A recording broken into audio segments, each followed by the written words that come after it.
L'effet de levier, ça permet de multiplier les gains, mais aussi les pertes. Fait que j'ai vu ça passer là, dernièrement sur Internet, donc on va venir démystifier ça un peu. Fait que, premier exemple, on va y aller avec l'immobilier. C'est assez instinctif, là. Tout le monde emprunte pour finalement avoir un actif qui prend de la valeur. C'est assez courant. Fait que, mon exemple, on a une maison d'une valeur de 200 000, on a mis notre mise de fonds de 20 pendant la COVID, là, en début COVID, puis tout ce qui s'est passé, il y a eu des augmentations comme de 30% des valeurs des résidences. Fait que c'était assez incroyable. Puis l'effet de levier a décuplé ça, justement. Fait qu'on va venir à regarder qu'est-ce que ça a donné dans mon cas fictif. Pour une augmentation de 30% d'une maison de 200 000, ça équivaut à 60 000 d'augmentation. Fait qu'on est rendu à 260 000.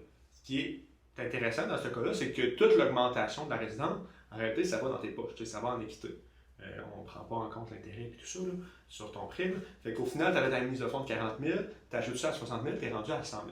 Fait que pour une augmentation de 30% de ta résidence, ben, ta mise de fonds, ton cash à toi, c'est une augmentation de 150%.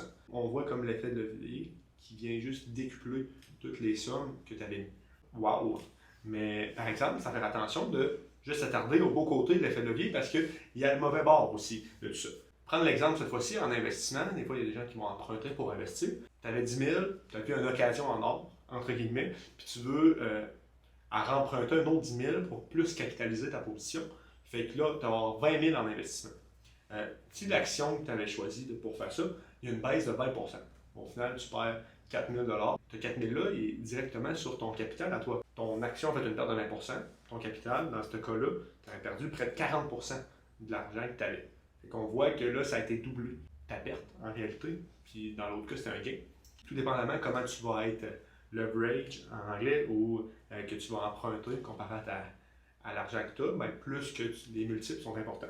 Fait que là, on voit que tu peux perdre de l'argent, des fois plus que ce que tu avais initialement. Parce que, mettons, l'action aurait une perte de 50%, au final, tu viens tout effacer de l'argent que tu avais, puis il te reste juste une dette. En pratique, ça ne se passera pas comme ça, là, tu vas avoir des appels de marge, etc. Des détails, mais c'est juste pour donner une explication.